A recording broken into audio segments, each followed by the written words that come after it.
Hello student, अभी आपको solid state के कुछ लेक्चर के बारे में पढ़ाया जाएगा, क्योंकि इसके पहले जो आप लेक्चर पढ़े हैं उसमें क्लासिफिकेशन ऑफ सॉलिड चल रहा है और क्लासिफिकेशन ऑफ सॉलिड दो आधार पर किया गया था, जिसमें एक था on the basis of molecular structure, दूसरा on the basis of chemical bonding.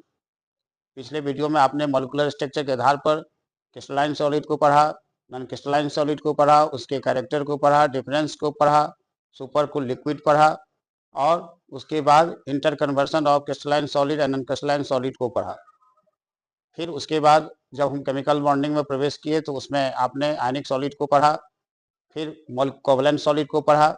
अब उसी लेक्चर का एक जो दूसरा पार्ट है, यानी 4 पार्ट में उसको डिवाइड किए थे केमिकल बॉन्डिंग के आधार पर सॉलिड्स को, तो उसमें 2 पार्ट आप पढ़ चुके हैं।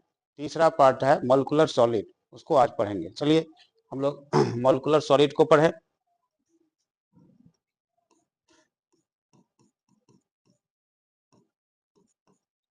मॉलिक्यूलर सॉलिड,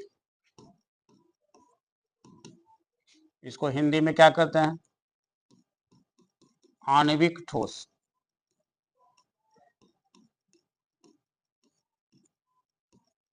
आणविक ठोस।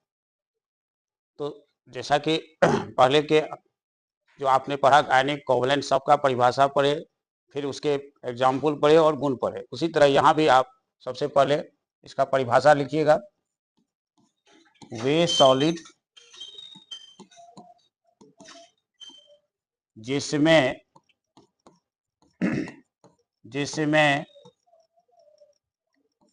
Non polar bond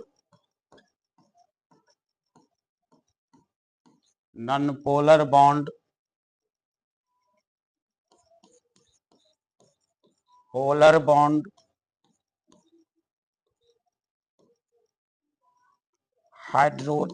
hydrogen bond या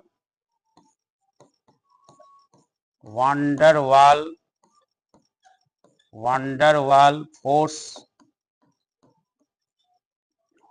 उपस्थित रहते हैं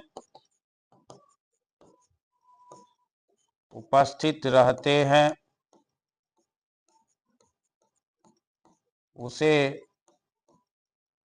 मॉलिक्यूलर सॉलिड्स कहते हैं।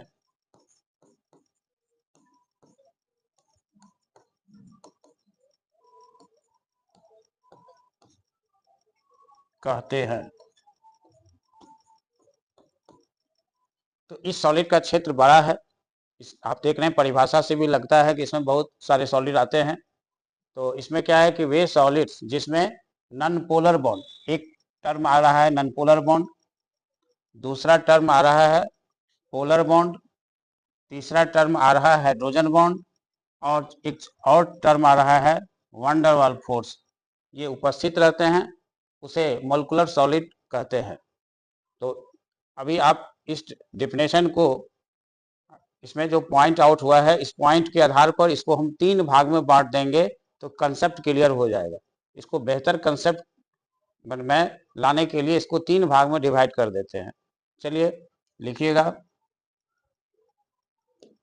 मॉलिक्यूलर सॉलिड्स को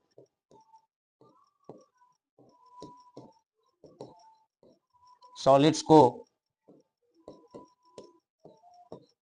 3 भाग में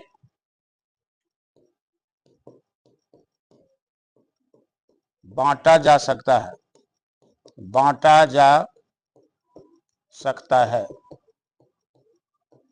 3 भाग में बांट देंगे।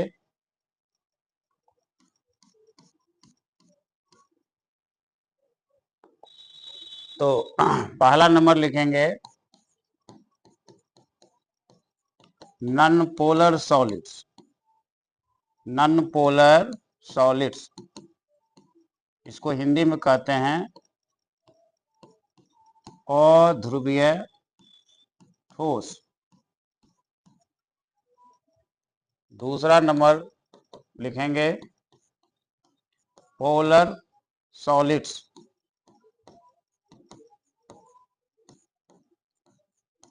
ध्रुवीय ठोस। ध्रुवीय ठोस। और तीसरा नंबर लिखेंगे हाइड्रोजन बॉन्डेड सॉलिड्स।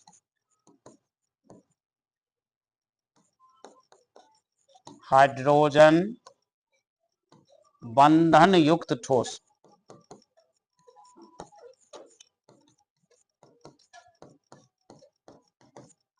ये 3 भाग में बांट दिए। क्योंकि इसके डेफिनेशन में बहुत सारे टर्म आ गए, इसलिए आसानी से क्लियर करने के लिए आपको 3 भाग में बांट दिए। अब नॉन पोलर सॉलिड को हम लोग डिफाइन करें। चलिए पहला नंबर लेके हम लोग आगे बढ़ेंगे। Non polar solids. Non polar solids Hindi में क्या कहते हैं? अध्रुवीय ठोस।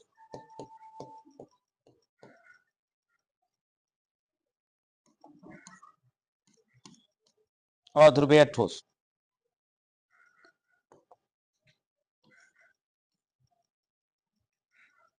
इसका परिभाषा पहले लिखेंगे, क्योंकि यह मॉलिक्यूलर सॉलिड का पार्ट हो गया। मॉलिक्यूलर सॉलिड का पार्ट है, इसलिए इसका परिभाषा मॉलिक्यूलर सॉलिड से निकलेगा। तो लिखेंगे वे मॉलिक्यूलर सॉलिड्स, मॉलिक्यूलर सॉलिड्स जिसमें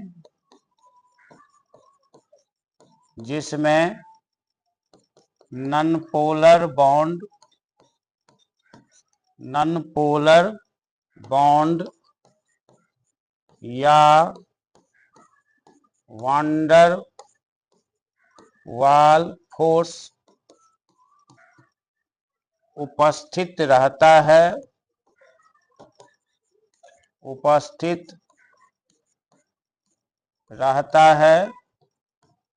उसे उपस्थित रहता है तथा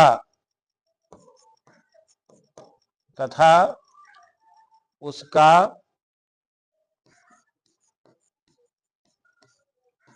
डायपोल मोमेंट,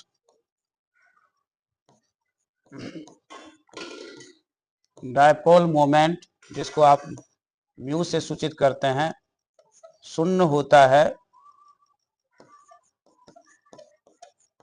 यानी 0 होता है।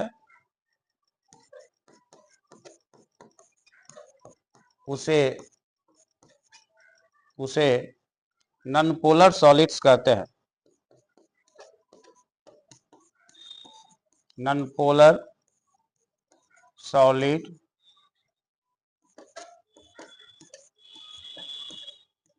कहते हैं। तो इस परिभाषा को एक बार फिर हम लोग रिपीट करें। वे मॉलिक्यूलर सॉलिड्स जिसमें नॉन पोलर बॉन्ड या वंडरवाल फोर्स उपस्थित रहता है तथा उसका डायपोल मोमेंट म्यू शून्य होता है, उसे नॉन पोलर सॉलिड्स कहते हैं। अब एग्जाम्पल हम लोग लेंगे।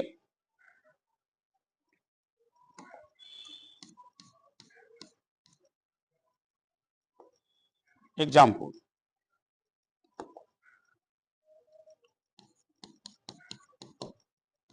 solid of H2, N2, O2, Cl2, I2। चलिए इस तरह से सिमिलर एटम वाले जो अणु होंगे, सिमिलर एटम से जो अणु बनेंगे, एक ही तत्व के परमाणु के रासायनिक बंधन से कोवलेंट बॉन्ड बनाने से जिस अणु का निर्माण होगा उसको इसमें हम लोग लेंगे। जैसे हाइड्रोजन में क्या है, 2 एटम है, हाइड्रोजन के दोनों परमाणु आपस में बॉन्डिंग करके H2 बना रहा है।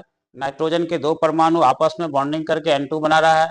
इसी प्रकार ऑक्सीजन के 2 परमाणु आपस में बॉन्डिंग करके O2 बना रहा है। तो इसमें क्या है कि ये इसमें एक अन्य एटम जो है, अदर जो एटम है वो नहीं है, एक ही एलिमेंट का दोनों एटम है, ये ले लेंगे।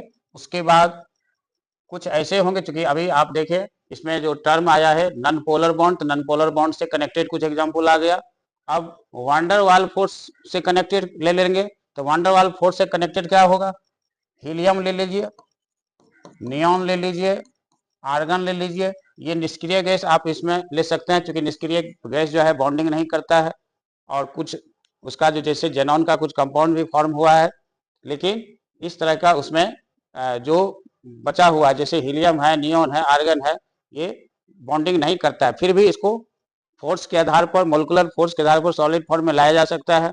तो इसलिए इसमें वांडर वाल फोर्स ही काम करेगा। तो वांडर वाल फोर्स के कंसेप्ट को आप इसमें लागू कर सकते हैं हीलियम, नियॉन, आर्गन के लिए। और इसमें एक टर्म और आ रहा है डिफिनेशन में कि डायपोल मोमेंट शून्य होता है। तो डायपोल मोमेंट की बात आ रही है, तो कुछ और अणु ले लेते हैं, जैसे CO2 ले लेते हैं, CCl4 ले लेते हैं, ETC कर दिए। इस तरह से सब तरह से हमने एग्जाम्पल ले लिया, नॉन पोलर बॉन्ड के कंसेप्ट को ध्यान में रखते हुए एग्जाम्पल लिया, जिसमें डायटोमिक आते हैं और सिमिलर एटम से वो अणु बने होते हैं। और दूसरा वांडर वाल फोर्स से कनेक्टेड ले लिया, जिसमें हीलियम, नियॉन, आर्गन आते हैं। फिर उसके बाद CO2 ले लिए। अब CO2 को समझ लेना है, अगर आप केमिकल बॉन्डिंग पढ़े होंगे तो आपको याद होगा डायपोल मोमेंट के बारे में, इस तरह से बॉन्डिंग पढ़े होंगे। बॉन्डिंग में क्या होता है, अगर असमान परमाणु के बीच बॉन्डिंग होता है तो निश्चित रूप से उसके इलेक्ट्रोनेगेटिविटी में अंतर आएगा। तो जिसका इलेक्ट्रोनेगेटिविटी ज्यादा होता है वह बॉन्डिंग इलेक्ट्रॉन को अपनी ओर करना चाहता है, अपनी ओर आकर्षित करता है। तो इस बॉन्डिंग में क्या हो रहा है, ऑक्सीजन इलेक्ट्रॉन को अपनी ओर, यानी बॉन्डिंग इलेक्ट्रॉन को ऑक्सीजन अपनी ओर खींच रहा है, जिसका साइन ये है, डायपोल मोमेंट का साइन हुआ। ये देखो इधर भी जब ये ऑक्सीजन खींचेगा तो ये भी इधर खींचेगा, क्योंकि दोनों सिमिलर एटम है। जितना जितना ताकतवर आप इसको समझते हैं उतना ही ये भी है, क्योंकि सेम एटम है तो सेम एक्टिविटी दिखाएगा, ये भी खींचेगा, ये भी खींचेगा, तो नेट फोर्स क्या हो जाएगा, जीरो हो जाएगा, यानी म्यू का मान क्या हो जाएगा, जीरो हो जाएगा। और जब जीरो हो जाता है तो ये नॉन पोलर सॉलिड के अंतर्गत आ जाता है। ठीक इसी प्रकार CCl4 में देख लीजिए, यहाँ भी वही बात है।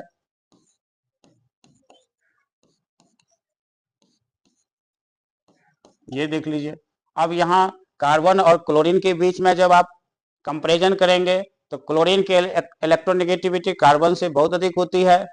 तो कार्बन से अधिक होने के कारण सभी चारों तरफ से जितने भी क्लोरीन आप देख रहे हैं बॉन्डिंग में, सभी इलेक्ट्रॉन को अपनी ओर खींचेगा। ये क्लोरीन भी खींचेगा अपनी तरफ इलेक्ट्रॉन को, ये भी खींचेगा, ये भी खींचेगा, और ये भी खींचेगा। तो आप देख रहे हैं इसमें क्या है, चारों तरफ से सिमिलर फोर्स लग गया, इसलिए नेट फोर्स जीरो हो जाएगा, यानी डायपोल मोमेंट शून्य हो जाएगा। डायपोल मोमेंट क्या हो गया, शून्य हो गया। तो ऐसे अणु जिसमें डायपोल मोमेंट शून्य हो जाता है उसको भी हम लोग नॉनपोलर सॉलिड्स के अंतर्गत रखते हैं। नॉनपोलर सॉलिड्स के अंतर्गत वो आ जाएंगे, क्योंकि डायपोल मोमेंट शून्य। हालांकि आप देखिए अगर बॉन्डिंग के आधार पर आप जाते हैं तो इसको पोलर कोवेलेंट बॉन्ड में आप इसको पढ़े होंगे केमिकल बॉन्डिंग में, लेकिन यहाँ डायपोल मोमेंट के कंसेप्ट को ध्यान में रख करके आपको सिलेक्ट करना है कि वह पोलर में जाएगा या नॉन पोलर में जाएगा। तो इस बात को आप ध्यान में रखेंगे। चलिए नेक्स्ट, इसी से फिर इसका जो चूंकि दूसरा पार्ट हम लोग ले लेंगे अब पोलर सॉलिड।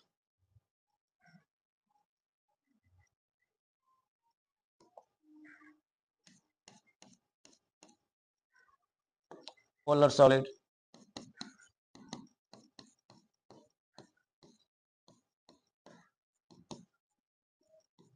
इसको कहते हैं हिंदी में ध्रुवीय ठोस।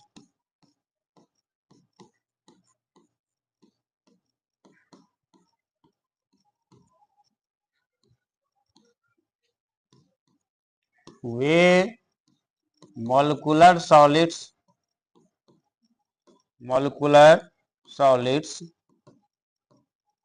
जिसमें पोलर कोवैलेंट बॉन्ड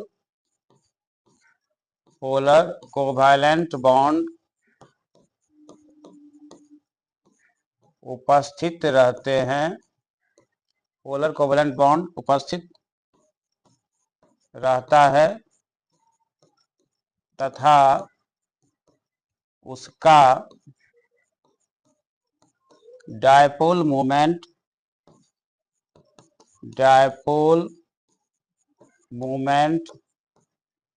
शून्य नहीं होता है।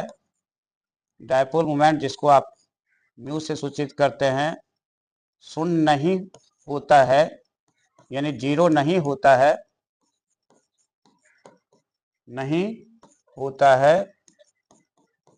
उसे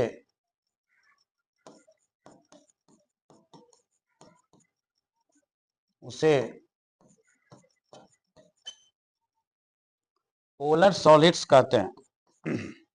उसे पोलर सॉलिड्स कहते हैं।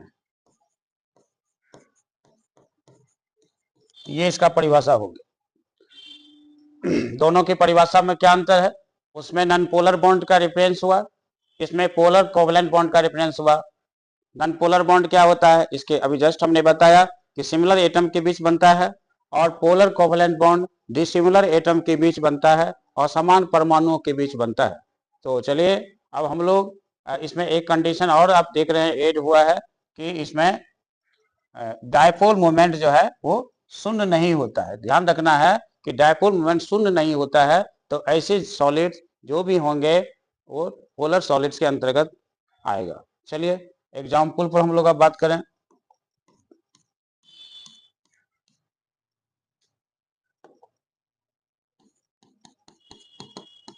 Solid of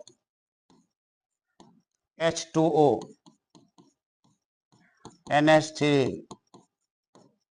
HF, H2S, SO2, HCl, इसी से बहुत सारे सॉलिड इसमें मिल जाएगा आपको।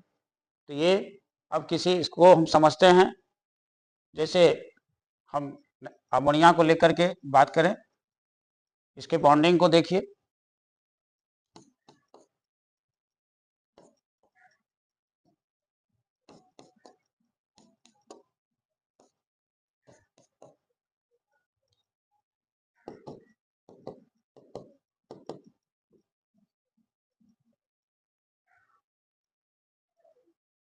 यहां देखिए बॉन्डिंग, इस बॉन्डिंग में क्या हो रहा है कि समान रूप से साझेदारी हो रही है। एक तरफ से नाइट्रोजन एक दे रहा है, फिर दूसरे हाइड्रोजन भी दे रहा है, लेकिन यहाँ एक जोड़ा इलेक्ट्रॉन जो आप देख रहे हैं ये लोन पेयर इलेक्ट्रॉन है, ये लोन पेयर इलेक्ट्रॉन है जो बॉन्डिंग में नहीं गया है। अब क्या होगा अगर इसके बॉन्ड को क्लियर करके लिखें तो ये इस तरह से हो गया, एक एक इलेक्ट्रॉन की साझेदारी से बॉन्ड बना है। लेकिन यहाँ क्या है कि नाइट्रोजन की इलेक्ट्रोनेगेटिविटी हाइड्रोजन से अधिक होती है, ये तो पता है सबको। तो नाइट्रोजन का टेंडेंसी क्या होगा? पहले तो दोस्ती करेगा, भाई आओ हमसे बॉन्ड बनाओ, बॉन्ड बना करके कंपाउंड बना लिया, हाइड्रोजन को अपने साथ जोड़ लिया। लेकिन बाद में क्या एक्टिविटी होगा नाइट्रोजन का कि बॉन्डिंग इलेक्ट्रॉन को अपनी ओर खींचना चाहेगा। तो अपनी ओर खींचेगा तो उसमें क्या होगा, देखिए इलेक्ट्रॉन किसके तरफ जा रहा है? नाइट्रोजन की तरफ जा रहा है। इस यहाँ भी खिंचाव होगा और यहाँ भी खिंचाव होगा। तो ये नाइट्रोजन क्या कर रहा है? बॉन्डिंग इलेक्ट्रॉन को अपनी ओर खींच रहा है। लेकिन इसका जो बचा हुआ इलेक्ट्रॉन है, यह जो इलेक्ट्रॉन आप देख रहे हैं लोन पेयर इलेक्ट्रॉन जिसको आप कहते हैं, यह जो बचा हुआ इलेक्ट्रॉन है जैसे इलेक्ट्रॉन को खींचेगा तो ये यहाँ भी क्या हो जाएगा, क्योंकि आपको पढ़ा हुआ है समान आवेश में विकर्षण होता है, तो यहाँ क्या होगा उस इलेक्ट्रॉन को आने नहीं देगा, इलेक्ट्रॉन को आने से रोकेगा। क्योंकि यहाँ क्या है इलेक्ट्रॉन पहले से मौजूद है, और जैसे इलेक्ट्रॉन इधर नाइट्रोजन की तरफ बढ़ेगा उसको क्या करेगा, उधर से पुश करेगा, मतलब हम तुमको आने नहीं देंगे क्योंकि हम खुद मौजूद हैं यहाँ नेगेटिव चार्ज लेकर के, और ये इस पर भी जो इलेक्ट्रॉन जाएगा तो उस पर भी नेगेटिव चार्ज होगा। तो इसी कारण से यहाँ क्या होता है बॉन्ड में इलेक्ट्रॉन का मूवमेंट जारी रहता है, और इसी कारण नेट फोर्स जीरो नहीं माना जाएगा, यानी mu is not equal to zero, not equal to zero. तो जब जीरो नहीं होगा तो ये पोलर सॉलिड के अंतर्गत आ जाएगा। और इसी तरह से जितने भी अणु आप देख रहे हैं चाहे H2O हो HF हो, सब में यही घटना घट रही है, और इसी कारण ये पोलर सॉलिड्स के अंतर्गत आते हैं। तो आशा करते हैं आपको समझ में आ गया होगा। अब इसमें क्या है तीसरा पार्ट जो है इसमें उसको हम लोग देखें।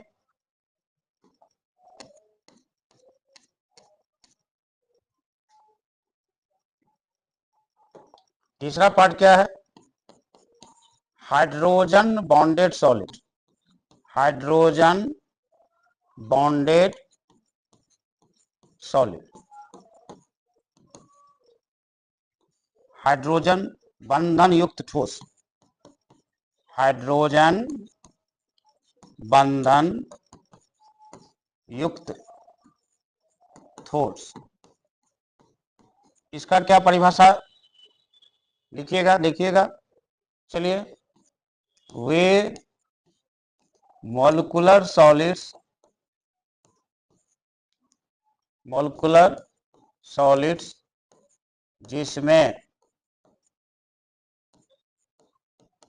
हाइड्रोजन बॉन्ड,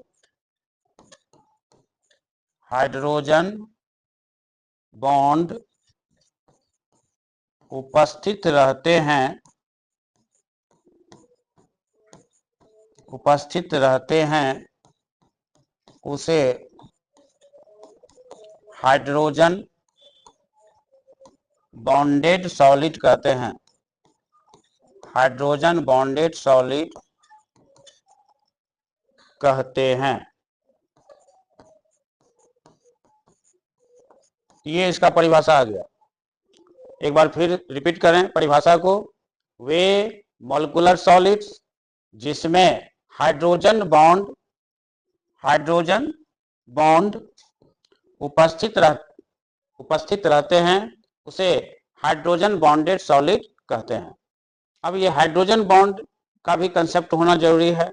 ये सब भी आप 11th में पढ़े होंगे। हाइड्रोजन बॉन्ड का क्या कंसेप्ट है, इसमें आपको ज़्यादा परेशानी नहीं होगा, क्योंकि केवल बॉन्ड, हाइड्रोजन बॉन्ड का रेफरेंस किया गया है।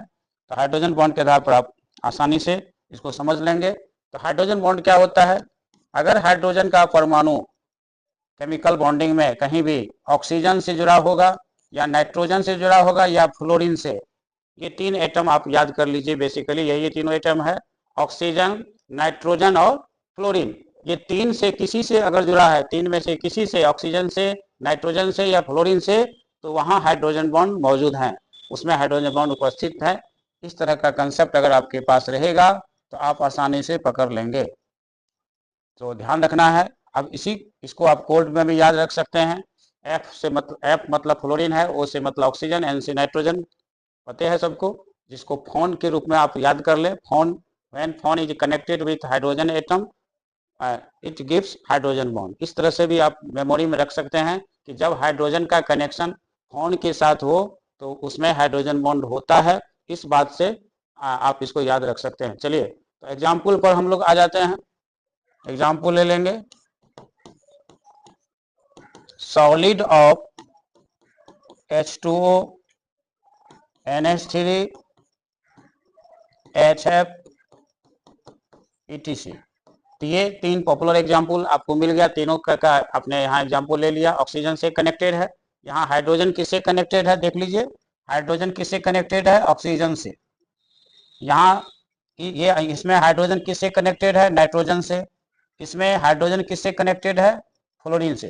तो इस तरह से अगर हाइड्रोजन का कनेक्शन तीन में से किसी एटम के साथ है, बॉन्डिंग में ये मौजूद है हाइड्रोजन के साथ, तो वहाँ हाइड्रोजन बॉन्ड उपस्थित है, और उसी को हम लोग एग्जाम्पल के रूप में यहाँ लिखे हैं।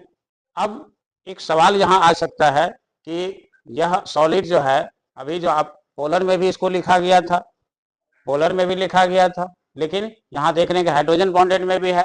तो ये दोनों में शामिल है, दोनों में शामिल है। आपको क्वेश्चन के आधार पर इसको सिलेक्ट करना है। तो इसमें एक स्टार पॉइंट की इस बात को आप याद रख सकते हैं, सभी हाइड्रोजन बॉन्डेड सॉलिड, सभी hydrogen bonded solid polar solid भी होते हैं, पोलर सॉलिड होते हैं। सभी hydrogen bonded solid polar solid होते हैं, लेकिन सभी polar solid polar solid hydrogen bonded solid नहीं होते हैं। हाइड्रोजन बॉन्डेड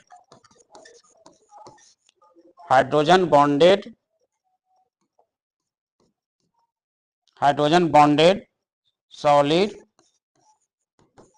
नहीं होते हैं। तो इसी तरह का आप कंसेप्ट आपको यूज हुआ होगा, आप पढ़े होंगे। सभी अयस्क खनिज होते हैं, लेकिन सभी खनिज अयस्क नहीं होते हैं। और उसी के तर्ज पर यहाँ ये बात आ रही है कि सभी hydrogen bonded solid polar solid होते हैं, लेकिन सभी polar solid hydrogen bonded solid नहीं होते हैं। तो आपको आशा करते हैं कि आपको ये मॉलिक्यूलर सॉलिड पूरा डिटेल में समझ में आ गया होगा। एक बार फिर हम लोग रिव्यू कर लें कि मॉलिक्यूलर सॉलिड को हमने 3 भागों में बांटा, non polar solids, polar solids और हाइड्रोजन बॉन्डेड सॉलिड। तो नॉन पोलर सॉलिड में क्या याद रखना है कि उसमें नॉन पोलर बॉन्ड हो या वंडरवाल फोर्स हो तथा डायपोल मोमेंट शून्य हो, ये बात याद रखना है। पोलर सॉलिड में क्या याद रखना है, पोलर कोवैलेंट बॉन्ड हो और तथा उसमें डायपोल मोमेंट शून्य नहीं हो। हाइड्रोजन बॉन्डेड में क्या याद रखना है, जिसमें हाइड्रोजन बॉन्ड हो। तो इस तरह से अगर आप याद रखते हैं तो इससे जुड़ा हुआ सभी तरह का ऑब्जेक्टिव प्रश्न आपसे बन जाएगा और इसमें कंसेप्ट आपको निश्चित रूप से क्लियर हो गया होगा। चलिए हम लोग फिर इसके प्रॉपर्टी को पढ़ लेते हैं।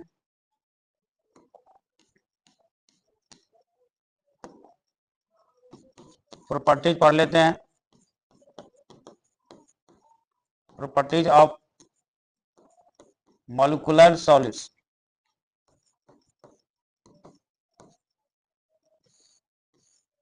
आणविक ठोस के गुण। आणविक ठोस के गुण। तो जैसा कि सभी सॉलिड में आप 4-5 कैरेक्टर पढ़ते आए हैं, इसमें भी आप लिखें। पहला नंबर लिखिएगा, ये सॉफ्ट होते हैं, मुलायम। ये सॉफ्ट होते हैं। पहला कैरेक्टर क्या लिखना है, ये सॉफ्ट होते हैं, मतलब हार्डनेस इसमें नहीं होता है।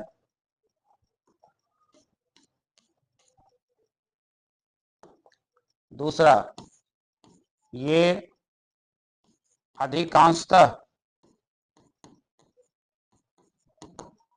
जल में घुलनशील होते हैं। जल में घुलनशील होते हैं। तीसरा, ये प्रायः वाष्पशील होते हैं। वाष्पशील होते हैं।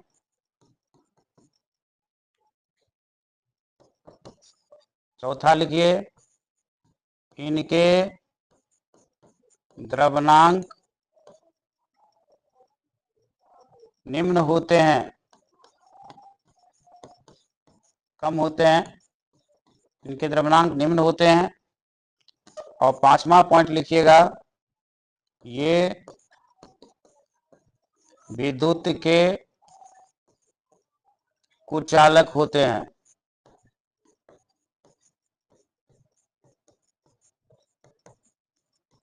ये 4-5 कैरेक्टर आपको देना है इसमें। जैसा कि आप देख रहे हैं, पहला कैरेक्टर आपने क्या लिखा, ये सॉफ्ट होते हैं। सॉफ्ट मतलब हार्डनेस नहीं होता है। ये अधिकांशतः, चूंकि अभी आपने देखा इसका 3 पार्ट था, non polar solid, polar solid, hydrogen bonded solid. तो इसमें 2 पार्ट जो है, पोलर सॉलिड और हाइड्रोजन बॉन्डेड सॉलिड, वे जल में आसानी से घुल जाते हैं, इसलिए अधिकांशतः शब्द का प्रयोग हुआ है। मतलब नॉन पोलर को छोड़ दें, नॉन पोलर भी थोड़ा बहुत घुलता है, आंशिक रूप से घुलता है, लेकिन ज्यादातर इसमें पोलर सॉलिड्स और हाइड्रोजन बॉन्डेड सॉलिड जो होते हैं वो जल में घुलनशील होते हैं। तीसरा कैरेक्टर है प्रायः, इसमें भी लगा है, ये क्या होते हैं, ये वाष्पशील होते हैं। जनरली आप देखिएगा कि ये मॉलिक्यूलर सॉलिड्स में क्या है, क्योंकि लो मेल्टिंग पॉइंट होता है, कम ताप पर ही वो वेपोरेशन होने लगता है, उसमें वाष्पशील का गुण होता है, ये प्रायः वाष्पशील होते हैं। चौथा नंबर है, इनके द्रव्यनांक निम्न होते हैं। द्रव्यनांक निम्न होते हैं यानी कम ताप पर पिघलते हैं, जैसा कि अभी हमने बताया, इनके मेल्टिंग पॉइंट कम होते हैं। और 5वां नंबर है, इनके द्रव्यनांक निम्न होते हैं, यानी कम ताप पर पिघलते हैं, जैसा कि अभी हमने बताया, इनके मेल्टिंग पॉइंट कम होते हैं। और 6वां नंबर है, इनके द्रव्यनांक निम्न होते हैं, अंतिम जो कैरेक्टर है ये विद्युत के कुचालक होते हैं, क्योंकि सभी ज्यादातर इसमें क्या होता है, कोवेलेंट बॉन्ड का रेफरेंस हुआ है, नॉनपोलर बॉन्ड या कोवेलेंट बॉन्ड, नॉनपोलर बॉन्ड या पोलर बॉन्ड हो रहता है, जो कोवेलेंट बॉन्ड का ही दोनों रूप है। इसी कारण ये विद्युत के क्या होते हैं, कुचालक होते हैं। तो इस तरह से मोलिकुलर सॉलिड आज आप पढ़े, और फिर हम लोग इसी तरह से नए लेक्चर में नए टॉपिक, जो इसी का अगला जो भाग है हम लोग उसको लेके आएंगे। इसके लिए इसमें अब जो इसका भाग है मेटेलिक सॉलिड पढ़ना है। चलिए इंतजार कीजिए और फिर हम लोग बहुत जल्दी मिलेंगे। Thanks for watching.